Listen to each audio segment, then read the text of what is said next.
Hello friends, আজকে আমি বানাবো একটা চিকেনের রেসিপি। বাড়িতে চিকেন এলে যে চিকেনের সলিড পিসগুলো কেউ খেতে চায় না, সেই সলিড পিসগুলো দিয়েই আমি একটা রেসিপি তৈরি করব ঘরোয়া পদ্ধতিতে। তো চলো শুরু করি, তোমরা দেখতে থাকো।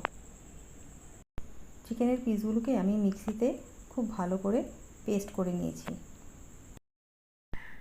এই চিকেনের পেস্টের মধ্যে আমি মেশাচ্ছি হলুদ গুঁড়ো, লঙ্কার গুঁড়ো, গরম মশলার গুঁড়ো, তেল, নুন।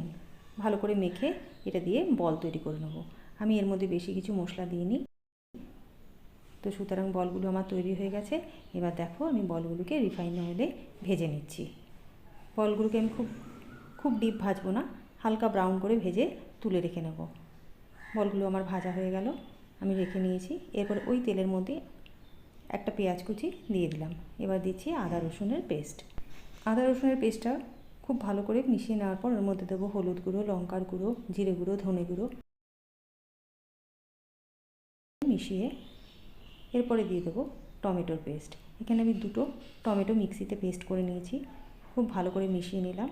এরপরে এর মধ্যে দিচ্ছি কাশ্মীরি লঙ্কার গুঁড়ো। কাশ্মীরি লঙ্কার গুঁড়োটাও ভালো করে মিশিয়ে নিলাম। এরপরে দিচ্ছি নুন, যতটা আমার নুন দরকার আমি দিয়ে দিয়েছি। এরপরে দিয়ে দিচ্ছি চিকেন বলসগুলো। চিকেন বলসগুলোকে দিয়েও খুব ভালো করে মিশিয়ে নিলাম। তারপরে দিলাম একটা ক্যাপসিকামের টুকরো, খুব ভালো করে মিশিয়ে নিয়েছি।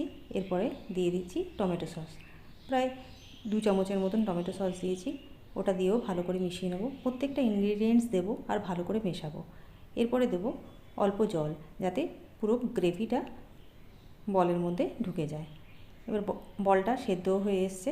এরপরে দিয়ে দিচ্ছি গরম মশলার গুঁড়ো, ভালো করে মিশিয়ে নিলাম। এবার দিচ্ছি বাটার, 1 চামচের মতন বাটার দিয়েছি। এবার কসুরি মেথি দিয়েছি। এবার নামিয়ে পরিবেশন করব।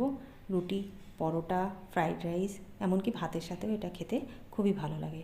যদি তোমাদের ভালো লাগে তবে প্লিজ লাইক, কমেন্ট, শেয়ার করবে, সাবস্ক্রাইব করবে। ধন্যবাদ।